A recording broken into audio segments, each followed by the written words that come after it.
Hey, Kimberly, or anybody who might choose to listen to this, any of this current team or a future team member, I just wanted to go over a couple of things. This is the new residential listing agreement.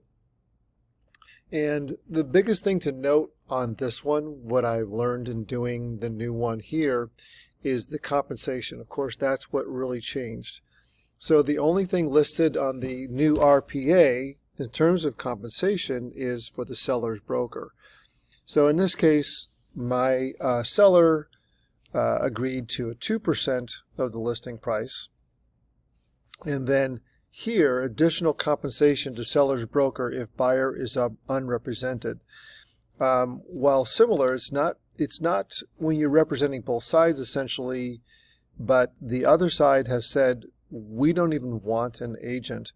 We don't want you to represent us. We don't have an agent. We're just going to go into this transaction unrepresented.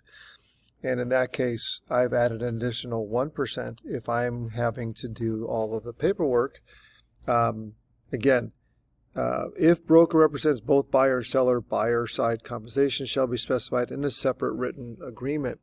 So this really 4C is going to be an extremely rare, I've never seen it happen, where someone says they don't want any representation. I've had people come to me and tell me that they would like me to represent them, buyers that is, when I am the listing agent. So that's what is showing, that's what's different here. This is the only thing that really is of concern or changing with this new market. Now, I'm going to go to, we received a couple of offers, and unfortunately they didn't work out, but let me show you what we're beginning to see. When a seller submits, or buyer rather, submits an offer, they have to include seller payment or concession. It's really about concessions now for the buyer's broker. So in this case, this particular buyer, the agent that is asking for a 2%. So that was this one. We actually received two different offers, and in the other agreement, this one asked for 3%. So this one brought a full price offer, and the 2% brought an offer that was $15,000 below. So as I've learned from my great broker right now, what we need to work with in terms of listings and even in terms of our buyers is what we can do for them. In this market, we really have an opportunity to make more money than we were doing before. This agent could really make 3% because they're bringing my seller a full-priced offer, and my seller's bottom line between this offer and the one that asks for 2% here, my seller's net is higher. So I can talk to my seller and say, hey, let's give the concession to this agent, because if we keep this agent happy, this agent is going to make this transaction stick. He wants this offer to stay. He wants to finish this out. He's probably going to also advise his clients to not ask for crazy things during the inspection period, and just focus on health and safety issues. So what I've learned recently is you really have to always be focusing on the net. What is the seller looking to net? And we, as if we're buyers, brokers, agents, we need to be talking to our clients there and saying, I'm worth this because I'm going to get you I'm going to be the agent that's going to get your offer heard and accepted. And I'm worth this 3%. Now, typically, of course, the buyer's agent is not going to pay for it. So this is the form that you're going to submit with your offers now, is the buyer's payment concession. Okay, so let me close these out and show you.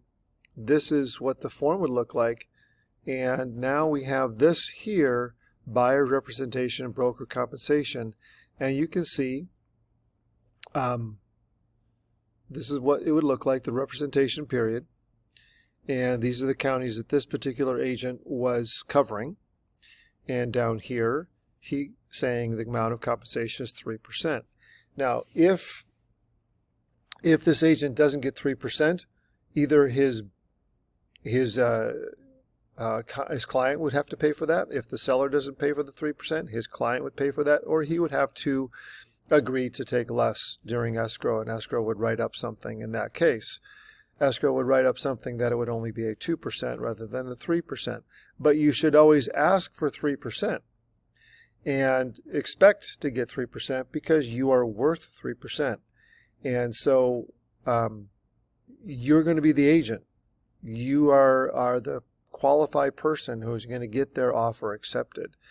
And if you make a very good offer and you convince the other side that you are worth 3%, you may actually make more in this market than we were before, because quite honestly, we were averaging 2.5%, 3%. I mean, 2.5 to 2% to 2.5%.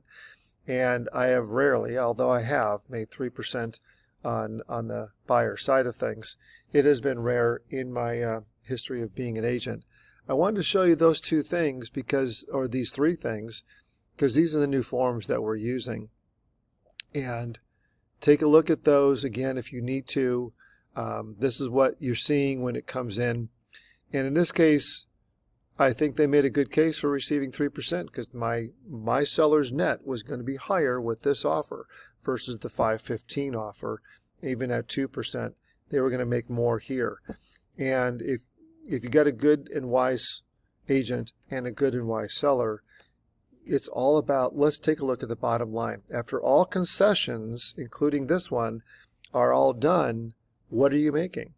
Okay, well, then let's go ahead and do this because you're making more with this offer. So let's go ahead and give it to them. All right, so thank you for your time. Have a great day.